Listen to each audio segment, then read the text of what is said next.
మనుషుల వైపు చేతులు చాపితే లోకువైపోతాం, కానీ దేవుని వైపు చేతులు చాపితే దేవదేవుడు తన చేతులు చాపి ఏ గోతులోనికి నువ్వు వెళ్ళిపోయి అక్కడ నుండి పైకి లేపి అందలం ఎక్కించి నిలబెట్టబోతున్నాడు అందరి ముందు. దేవునికి స్తోత్రం చెప్పండి.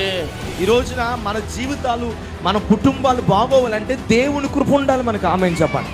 శక్తి చేత కాదు, బలము చేత కాదు, దేవుని ఆత్మ చేత, కృప ద్వారా మాత్రమే ఏదైనా మనం సాధించగలం. చప్పలు కొట్టండి, దేవునికి స్తుతి కలుగును గాక. చూడాలని